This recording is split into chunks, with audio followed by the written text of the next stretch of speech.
I thought over a year ago, and I mean, it blew up. Not bad. You don't wear a tie? Oh, You don't wear a tie to work? It's not a thing. not with that shirt. Oh, well. There's a hate on the shirt. With my shirt. A bunch of what? Wires, Wires for what?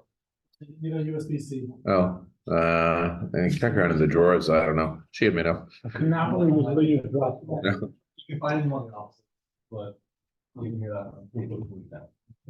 They'd actually use it. It's cool. You could, this computer can hook up to that screen and get a zoom up on there. Huh?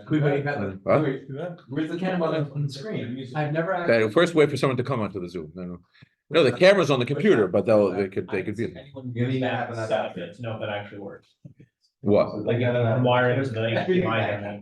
I don't, I can do it wirelessly from my computer up there. I did it once at a meeting. If Lerner comes on. Is that me? Everyone turn off the cameras. Once there's a game of all of them coming. We're going to work.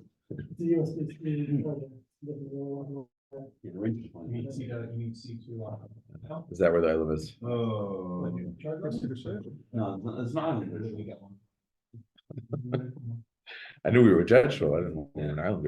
We don't go for anything that really well. You think it's such a thing? We're an underdog. Wow. You're sitting around, wow. Got it. A real winner. Well, I said David's wife not gonna let him lose. All right. It was a close game. I beat him by 3 points.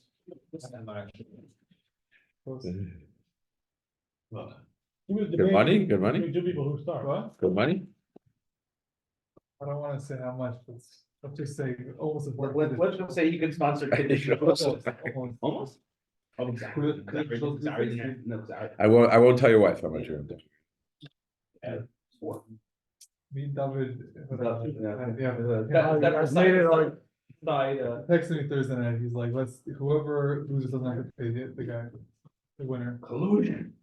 Yeah, that should not be allowed. And I've agreed. I think it's $50, it's like. That's usually the number one rule of fantasy. You should have submitted that to the commissioner right away. I would have disqualified him. Also, the guy with most points in the season doesn't have that. Yeah, but there's some things have. You know, last year there was a huge, I shouldn't be on the recording, but between Lowenthal and Dovey Goldfisher, because Lowenthal was the commissioner of the league and Goldfisher was in the championship. And he had like the other guy had Joe Burr or something like that, and that was the DeMar Hamlin game. And it was a whole thing, and Lowenthal decided they have to, next week they have to count Barr's stats. Next week, Goldfisher was fear. It was the other thing. I had to mediate. It was not good. I personally thought, I did not think Ruben was right. He ended up winning anyway, but he had to like split the try. It was like a split championship or something in the end. I think it was like an automatic. It was not. It was an issue. It threatened their friendship. Let's put it that way. It's not good. No, well, it's funny. At a certain point, I was like, okay, I guess I'm out of this. I'm not. I see where this is going, and I do not want to. Okay, let's jump in. Okay, so Shovivim, here we are.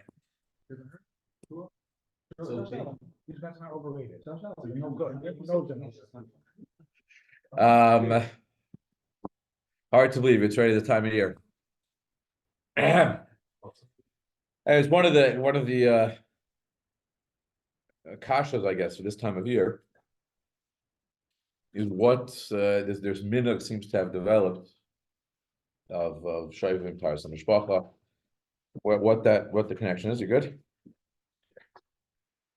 What the connection is between the Tkuf of Shovivim and Taras Mishpacha? Why this minhag developed? Is it just like Litvish people is trying to steal the Hasidic elements of Shovivim and making it? Yeah, that's Chesky's part.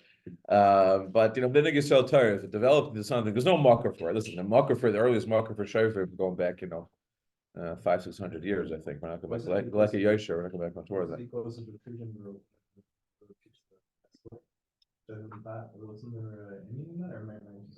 I don't know. Not the right. Are you going to Tafetad and Shovivim Tad? No, yeah, that's what I thought. Maybe, yeah. Shovivim Tat is actually the original Makor Shovivim was Shovivim Tat. It started off as a Shovivim Tat thing. Only during the Leki Yosha brought that during leap years they would fast during on Shovivim Tat. That's how it started. That's the earliest Makor. That's where it started. So.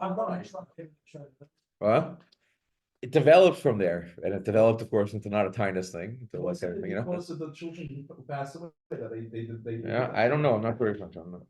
Maybe that could be it. Certainly not familiar. But it's developed over there. That Rizal talks about it, and it's kind of gone from there. The basic idea, Shovivim, what is it? It's an acronym, Shovivim, for the parshas that we're in now. That we know that Shemois Ve'era Boy Mishpatim, Yisra Mishpatim. So, it also is based on the pasuk Shuvu Banim Shovivim. That's what we call it. It's a time. It's meant to be a time of tshuva. Shuvu Banim Shovivim, return to the Rebbeinu Shalom. Shovivim is like it's a hard word to translate, but it means like wayward in a way that we all know too well, where we're like just back and forth. You know, Shovivim. It sounds like it's tshuva, but it's not really tshuva because it's like one day we're doing really good. We're all about precious and whatever, and the next day we're letting loose, and it's very very much something an idea we can relate to. Shovivim, this like up and down type of idea, and it's a time to reassess and to make a tshuva, Yisrael. It's a time of tshuva, but specifically. That it's all this firm bring down M'Shem Dari, that it's a time the specific tshuva that we're involved in tshuva one of Shovivim is what we call tikkun habris. To misakin the bris between Klal Yisrael and the Rebbeinu Shalom. That's the specific tshuva of this time. It's a tshuva of the tikkun of that. What is that? What is bris meant? What is that concept meant to be? And I think understanding that concept a little better gets to the source of whether specifically it's tahara, it's a time of tahara, but it's specifically tahara mishpacha. It's about a relationship, an interrelationship, an interpersonal relationships, and what more important relationships in our lives and relationship bein ish l'ishtoi that we work on during this tkufa. Bris with the Rebbeinu Shalom, we understand on a very simple level as far as halacha, if you call it that, Shovivim, its halachic elements are about precious, are about, like I said, tinus, this and that, separating. But it's not about a time of just like seriousness and shutting down. That's not really what it's about. Bris between the Rebbeinu Shalom, what it is it's a shutting down of a certain element of our way of living, of our lives, so that we can reconnect through those things in a better way, in a more meaningful way, in a real way. Telling ourselves, okay, we need to take a step back. We have gotten lost. The Rambam's famous Havle Azman, we're a few months after Yom Neroyim. We've gone back into our old habits and perhaps become lost in the old ways of relating to Gashmias and to the world, that it's no longer a connection to the Rebbeinu Shalom. It's easy to feel during Rosh Hashanah, Kippur, Sukkot, on a certain level, for all of us can feel on a certain level, that our Gashmias itself, singing, enjoying, eating, drinking sudas, they're part of a connection to the Rebbeinu Shalom. To feel that power during that time of year is not hard.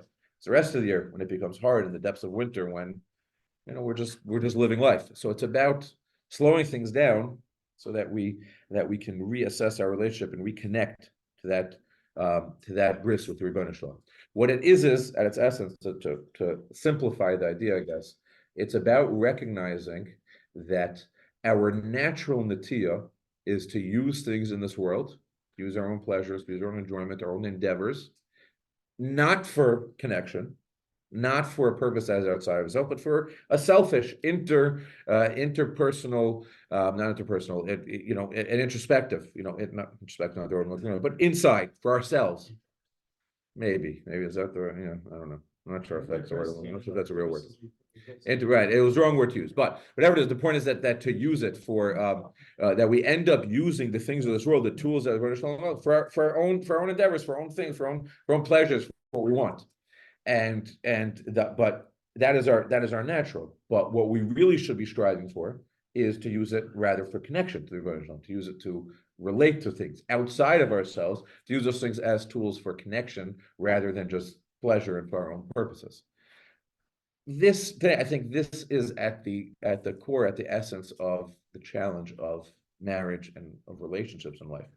People feel sometimes so stifled by a relationship like marriage and shalom bias and stuff, is that we know connection. We were just talking about this before. People naturally strive for connection. They want to feel connected to other people, but it's also a contradiction to my own enjoyment, my own pleasure, my own sense of self. I wanted to sometimes be left alone, to be myself. I want to enjoy this in my own way. And that struggle between taking the tools that Baruch Shalom has given us and using it, whether or not we can use it for connection or just for ourselves, is a struggle that is carried over from Devekus and Baruch Shalom to marriage and back and forth.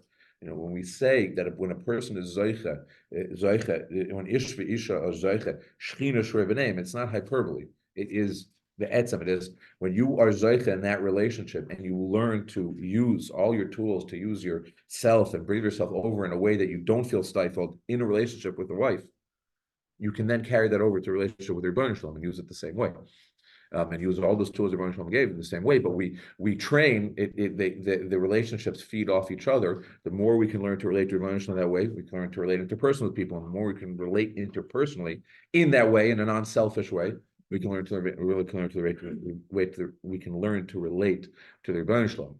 So that's why I believe that when we talk about tikkun habris on this time, Shovivim, the tshuva to masakin that bris, what are we talking about? We're talking about masakin relationship with the Rebbeinu Shalom.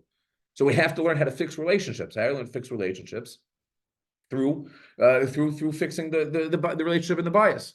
So that's where I believe that's how it developed. That it's a time of Tara. Tara Samashpacha is the element, even if the minutiae of Hilchos Nida is maybe not, directly connected to it, but it's about the idea. What is Nida really about? It's about using this relationship properly, in the right, understanding its boundaries and where it's meant to be used healthfully in the right way, and how we can use it properly and understand it better. I've talked with the past Barichas. I'm not going to speak it now, but about the way Chazal see the chet of Adam Rishon was deeply connected to a breakdown in his relationship to Chava. When he says Isha Shenasata Imadi, Chazal see that was really hitting the core of what Adam Rishon's problem was. Why he ate from the chet of the Eitz Hadas. Isha Shenasata Imadi, the marriage relationship was something he had a problem with.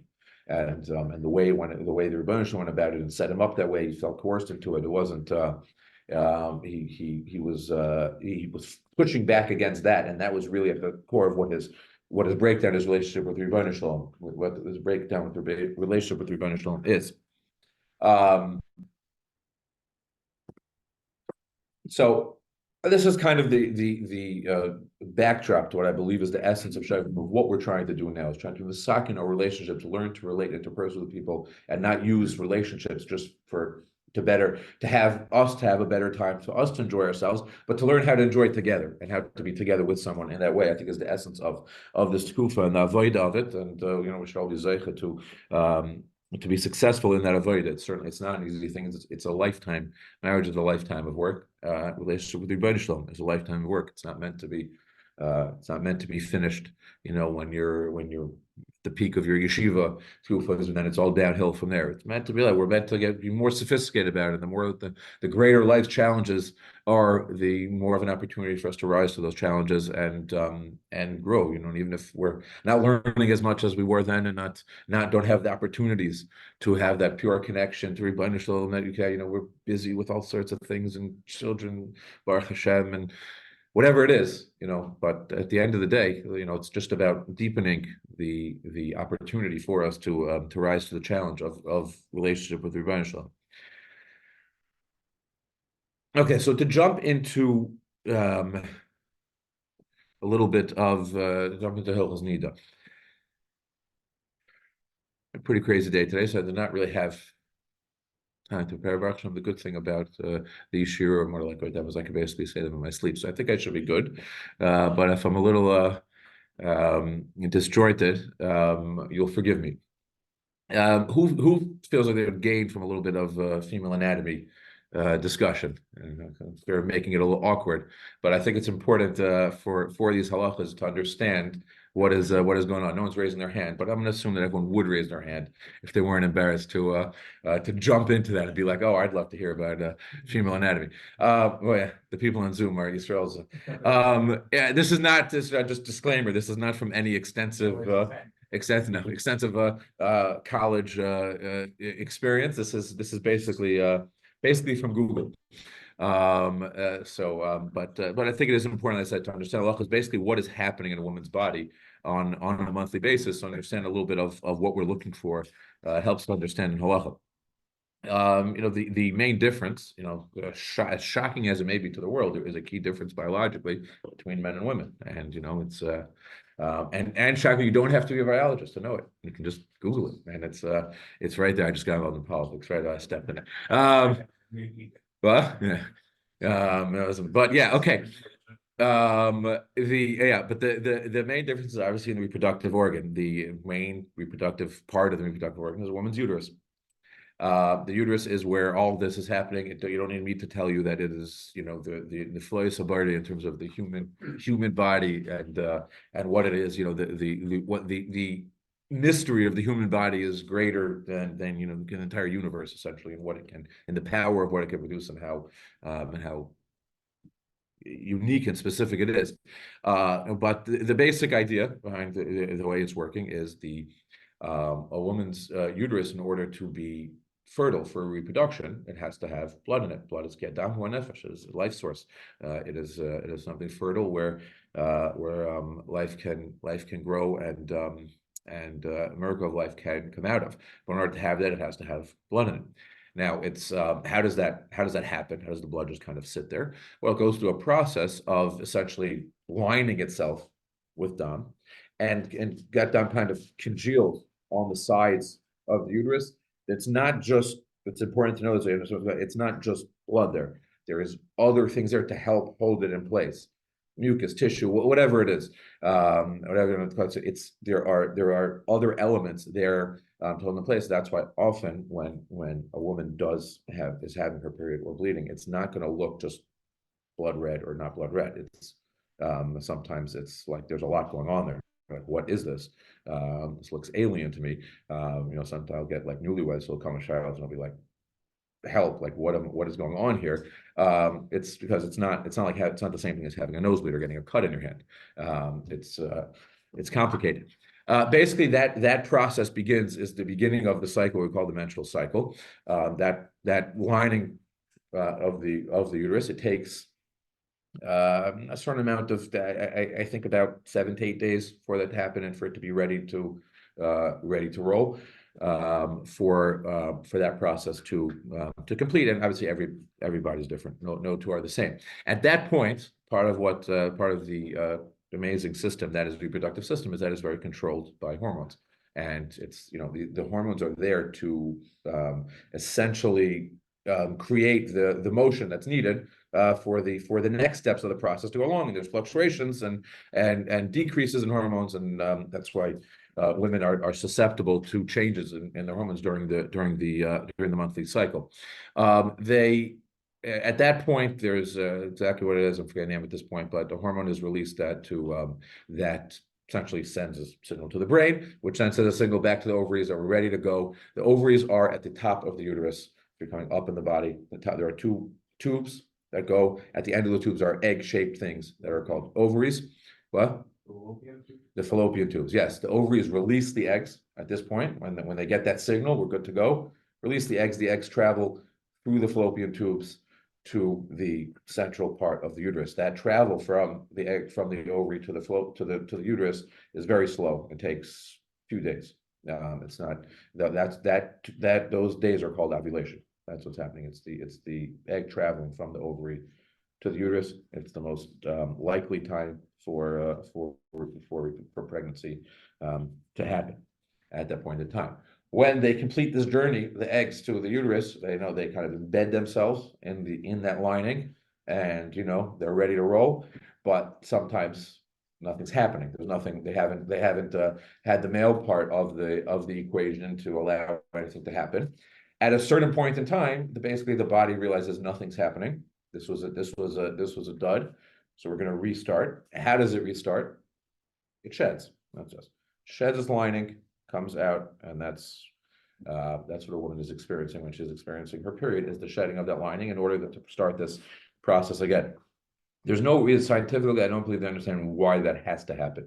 I mean, to say is those eggs are tiny, they're microscopic. The uterus theoretically should be able to hold hundreds of them without having an issue. It's not like, it's not like it can't start over retaining the same lining that was there the month before. As far as I know, that there's no understanding why that has to happen. The way I would understand it from a hashkafic standpoint is that it does touch on part of the nyonim that we're talking about, is that there is a Chazal tell us that the Amida came after the Chet of Adam Rishon. What does that mean to me? What that should mean to you is that it is an expression of an inefficient world. Meaning, says the key difference between the world of Gan Eden and the world of post Gan Eden, post Chet of Adam Rishon, is really efficiency. The world pre Chet of Adam Rishon was entirely efficient. Things came out. There was no hard work that had to go into things. Where it says Adam and Chava would go into bed. Their baby, 2 hours later there was a baby, essentially, and there's no need for all this waste and all this sweat and toil. It just, things happened as they were supposed to happen, which is what you'd expect from the world created by Rabbi Shalom. As things just happen as they're supposed to happen. Why do we need all this time wasted, failures and ups and downs and whatever? That's a different discussion. Why other Rishon chose that world, the world of failure, the world of toil and having to do it. Different discussion over time, but that's what the world was. And now what we have is a world that has inefficiencies in it, and this is an expression of that inefficiency. That it gets knocked out, and we start over again. May not be a great reason for it. It's similar to the way what does they'll tell us? What does Bilam Rasha say? There can't be a Rebbeinu Shalom that cares about this world. That's one of the things that I'll tell us he saw the other end of the reproductive system. He saw the male part of it. And he said the male, with Carrie, that this tremendously valuable DNA is just being, most of it, the vast majority of it is just wasted. He was like, how could man create such a world where such a powerful thing, something with so much potential, is mostly being related? Even a successful, even a successful relationship between a man and his wife, it's only a minute part of the man's carry that is successful. Right? Most of it, the vast majority, is being wasted. So it can't. Why would the Rebbeinu Shalom, who cares about a world, create so much waste? And that's why Bilam said, obviously the Rebbeinu Shalom's there, we're down here, and he gives me nevuah. But like at the end of the day, Tumah Tara, he doesn't really care what goes on. He's perfectly comfortable with Tumah in this world. Doesn't bother him, obviously, because if it did, he wouldn't have created such a world that way. Whatever the answer is, the idea is that we do live in a world where there is that inefficiency, and in inefficiency, part of the parsha of Tazria Mitzvah and where these halachas come out of is essentially where this inefficiency is expressed.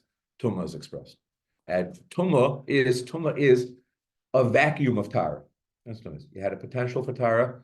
In that vacuum, there is tumah. So when we talk about nidam, we talk about these nyonim, what we're talking is it is touching on deep in Yonim, back to the Chet of Adam Rishon. It's talking about the quintessential vacuum of Tara, that there was a wasted Tara that shouldn't exist. It shouldn't be like that. Tara should be, potential should be actualized. Potential shouldn't be wasted. But we live in a world where there's wasted potential. We all, unfortunately, go through life with wasted potential. We try to waste as little as possible, but we go through life that way. But in that vacuum, there is a certain tumah, and by the Sfarim do say that Shovivim is meant to be masaki in the chet of the carry of Adam Rishon. Just again, we're doing it very echanyonim there, but that's the kind of the connection to this idea of that just tumah and tara and trying to create a world where there's just more of an efficiency in the way we relate to things.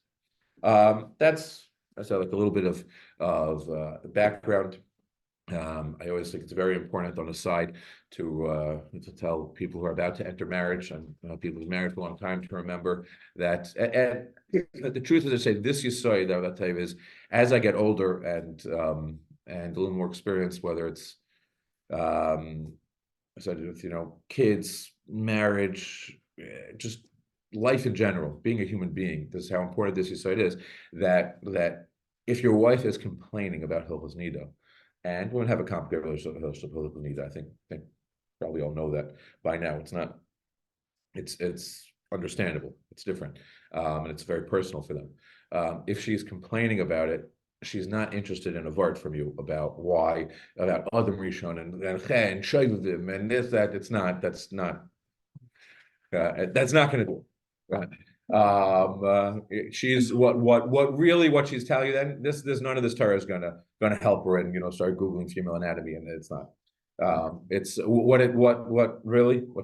she wants then is just you to be present with her in that moment. Just be like, it stinks.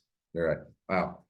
I wish I could. I feel helpless that I can't help you, but you know what? You probably also feel helpless. So I'm here to share on that a little bit. If I can carry that a little bit for you, you need to unload that on me, that feeling of helplessness, that feeling of anxiety over it. I'm your man. People go into marriage, they think they're supposed to be knight in shining armor, right? They're supposed to be there to save. They're supposed to save their wife from all things, and they get frustrated. I see on Chassan, they get really frustrated when their collars are unloading things on them, and they can't help. And they're like, "I'm supposed to be helping her, but she doesn't want me to help her. Like, what am I supposed to do?" Even knights in shining armor still get dirty with the mud when they go through this. True. But I'm saying even what you really are, if you want to be a knight in shining armor for life, is just to say, I'm okay being helpless. You're right. You want to make me feel helpless. I'm not going to tell you, why are you doing this? But I can't help you. You have a frustrated day at work. You're tired. You get the call from your wife that your kids, this, that. And you're like, I'm about to get in the car, an hour and a half ride home, or get on the train. There's nothing I can do about it right now. So why are you doing this to me? Just let me have my peaceful ride home, and I'll deal with it when I get home. Like, what? I can't help you right now. So why are you doing this to me? Right? So so what's the answer? Why is what? Exactly. So, but why make me feel helpless? Like, just make me feel bad about myself that I can't do anything to help you. Like, that's the point. That's what I think a lot of people need to recognize in those moments. That if I can just say, to really be a man in those moments, is to say, wow, I'm sorry, that stinks. I wish I could do something. Okay, I'll be home in an hour and a half. We'll talk about it then. But that's it. Like I said, that's kind of on the side. That's not just talking about these divrei Torah about need. That always reminds me, that they're not really there to cure the ills of the world.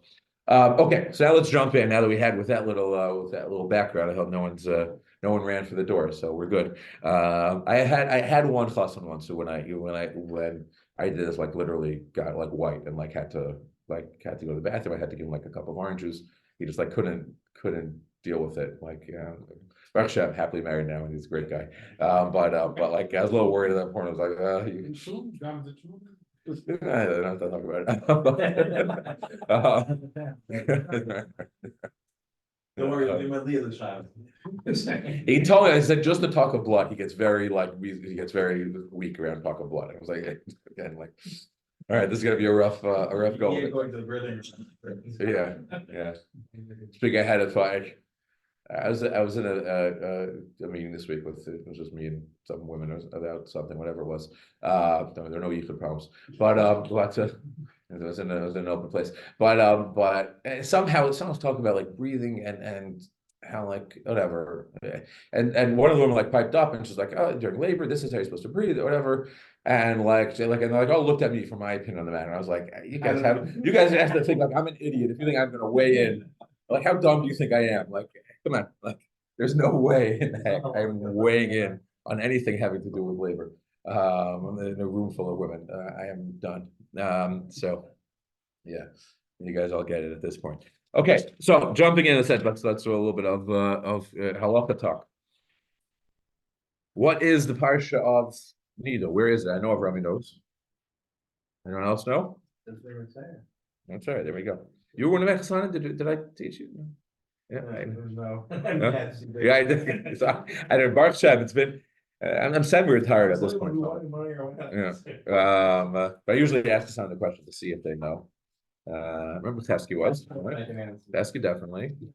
No one else. Yeah.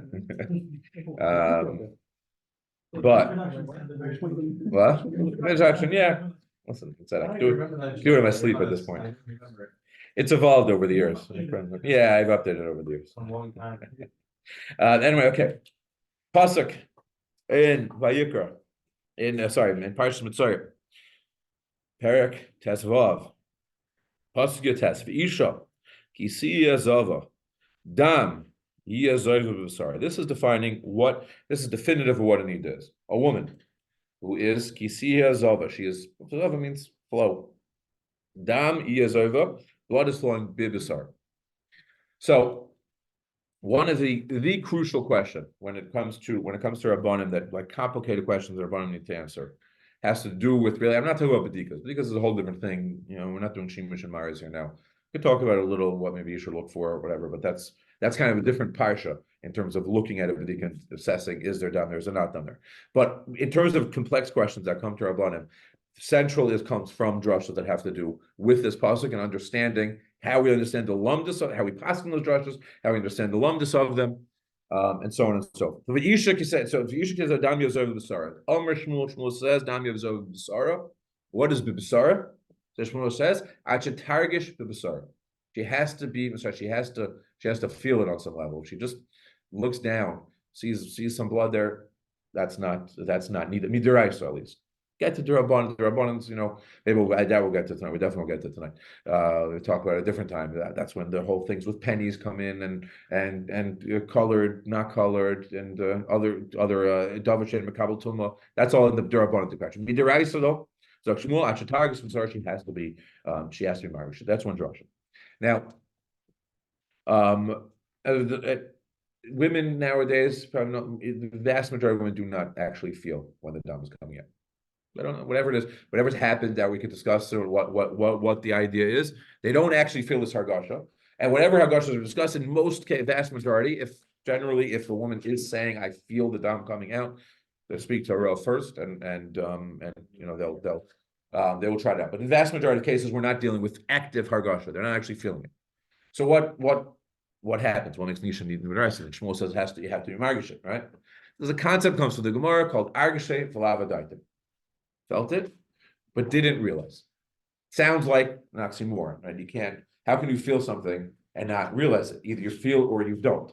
I actually give you a dogma to this, where is from what we're learning on Shabbos in the afternoon in the Basel of Tarulashir, is also that the Rashba says that you can, there's a concept of trusting people's taste when it comes to Basel Chol, the Isser.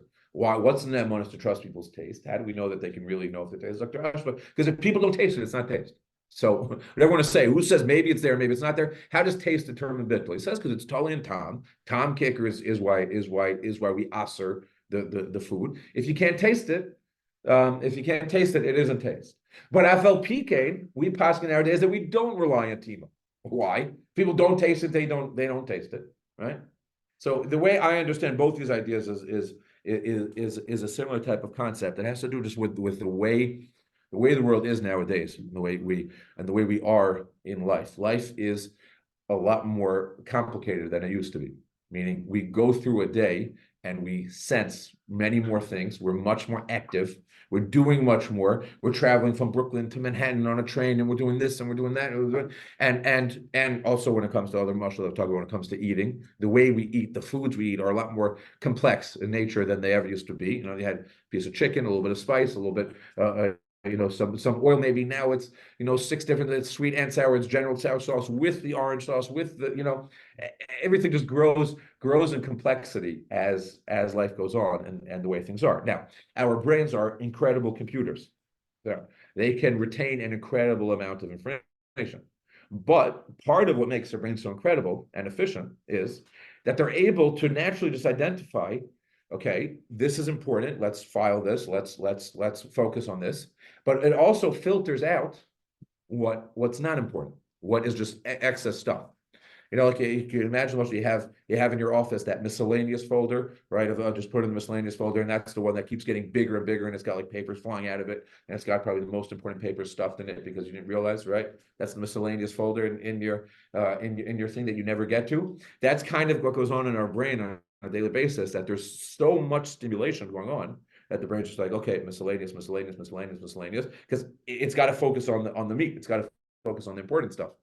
So what happens is we become desensitized to certain feelings that we don't associate them properly. Right? We don't say this is this because the brain is just overloaded by so many senses going at the same time that it's got to say, okay, I'm going to focus on the important sense right now, whether it's in terms of a threat, whether it's in terms of pleasure, whether it's, whatever part of the brain wants to be activated at that point. This is not important enough to focus on. So boom, let's just put it in the miscellaneous folder and leave it there. So you have something like Hargosha, let's say when it comes to Nida, at a certain, for a long time, it seems like till about 150 years ago, sure, there wasn't enough of an overstimulation that it was something that the brain could handle as part of its routine. Hey, light bulb went off. You are now telling the woman you are now having your period. Whatever, whether it was like the Mepharshim discussed, this slight cramp, the slight contraction in the uterus, or when the cervix, or a bodily tremor, whatever she might be feeling at that time. It had enough, bandwidth to properly associate it with. There's so much going on nowadays that it feels it. It feels like we feel hundreds of aches and pains every day. We don't know what those aches and pains. If I ask you at the end of the day, did you feel an ache and pain in your knee today? I don't know. I don't know if I felt an ache and pain in it, but probably if we play back the tape, put that play under review and go back and say, hey, probably 10 times during the day you felt a little pain in your knee. You just don't remember at the end of the day because you can't. You can't retain all the information so it had to, but you felt it. You just didn't have the bandwidth to hold on to it as being something that's important. So we kind of, filed it away. The Mashal was given with Tom also. I believe it's the same type of idea that when we're dealing with taste, because we are so overstimulated with so many tastes, we taste the thing, we may taste the trait in it, but the brain just doesn't have enough. There's so many things going on here, and so we can't tell you, oh, is it or isn't it? It's just, I don't know. So it just kind of puts it in the miscellaneous folder. At that point, regards to trait, right? You don't taste it. It's the same thing. You do taste it. You just don't say meat when you taste it. You say soup, because the soup is so complex and there's so many ingredients in it, it just becomes part of it. But you tasted it. It was part of the thing. You just can't, the brain can't associate. It can't break down there's so many things that it can't break them all down and properly categorize them. So it's that's what I understand I'm saying. That's what, when we take our concept of Argeshev Lavadaite, that's how I understand the concept. You felt it. Lavadaite doesn't mean you didn't feel it. You felt it. You just, Lavadaite is you didn't have focus das on what the feeling is, but they feel it. Okay. Now, a huge question is, we'll probably just leave it. We're going to throw out the question, and we'll probably have to leave it to last week. But a huge question is what is the lumdus of this need for hargasha? Right? Let's say we have a concept. Like I said, a woman needs a hargasha. At a certain point in time, we might say she had the hargasha, and she didn't know that. Okay. What those times are essentially like when she gets her period, where there's a lot of blood. I don't know if we'll get into that. Maybe we'll leave that for next time. But there's a concept of hargasha lavadaite. But let's assume for a second there isn't hargasha. Right? Let's assume there is no hargasha. Why is she not a nida midaraisa? This is a major clear that Achronim talk about. Shulchan Aruch Harav is marich about this. The Sijay Torah is marich about this. A beautiful shtickle from the Sijay Torah. Rayas back and forth all over the sugyas and the nyanim and the paiskim. What is the site of hargasha? Meaning, is the site of hargasha this is the clear. Is the site of hargasha is that it's a din in nida, just like she has to see blood. She has to feel. If she doesn't feel, she's not a nida. Finish. Din, gzeir sakosov. You got to do two things need to happen to make a woman a nida. She has to need to be deraisa again. Has to see blood. She has to feel the blood coming out. Without one of those two things, she's not a nida. It doesn't matter why she didn't feel it or what. That's Tzad Aleph. Tzad Beis is to say no. Really, of course. A nida just means blood coming out from the uterus. That's what it is. It doesn't matter. There's no reason why I should have to feel the blood coming out. Why should that matter? So then what does Shmuel mean when he says she has to be margishit? Because listen, let's be realistic here. The body and there's a number of places the body can bleed from anywhere. Who is telling you when a woman just sees blood? Who says it came from? It was nida. It was that uterine lining that shed. Is it practically most likely if you use circumstantial evidence? Will you say it is most likely, or just use statistics? Is it most likely that that's where it came from? All right. If you can use statistics, yes, it's most likely that's where it came from. It came from the mucker. It came from the uterus. We know that's true, but we don't know for sure. It could have come from the the Preiser, which is the vaginal canal. It could have come from cut on the skin outside. We don't know. There are places the body can bleed. So when you just find a stain on your blood, right? Have you ever on something? You ever looked down suddenly you didn't realize, oh, I got some blood here, right? And you're like, where did it come? And then okay, maybe you do some research and you find where it came from. But at the end of the day, you like when you first see it, you're like, I don't know what this is. Where is this blood coming from? So maybe we view when a woman just sees blood as the same thing. We have no idea where it came from. So therefore we can be makel and say it's not damnida. Perhaps that's the din of Shmuel, right? Perhaps the din of Shmuel is achatargish means until she feels it to say that it's actually uterine blood, that it's actually from the mucker. That's the point. Meaning the point of the argasha is to be a raya that it came from the mucker. It's not the etzem ikar din you need hargasha, right? It's just a raya that it came from the mucker. Maybe that's the side of hargasha. What would be a nafkamina between these two tzadim? I'll have to get into practically how we're out of time for this week, but we'll get into the practical nafkaminas of it. But just in theory, the nafkamina would be if you can come up with cases that she didn't feel it, but we know it's from the mucker. There's no real suffix that it's not from the mucker. We can discuss what those cases are. There's no come on, where did it come out? It came from the mucker. We know it came from the mucker. We have no reasonable tzad that it came from anywhere else. So if the side of hargasha is that it's just there to be a raya that it came from the mucker, if you know it came from the mucker for a different reason, hargasha and hargasha, we don't need hargasha. It's now should become a nida. But if you hold hargasha as be'etzem adin, it is one of the tanaim. It is one of the tanais in nida. You want to be a nida. No one wants to be a nida, obviously. But if we're going to give this woman the status of a nida, maybe in some cases they do, but that's a different issue. Well, maybe we'll make that a Sean Bias talk for next week. But it's not a joke, unfortunately. But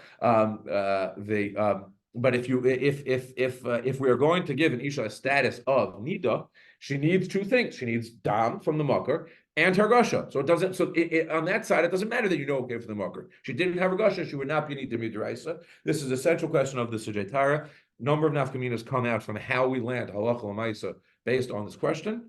But for now, I'll leave it as something to think about. And Hashem will be mamshech next week. Let's see. No, we're not.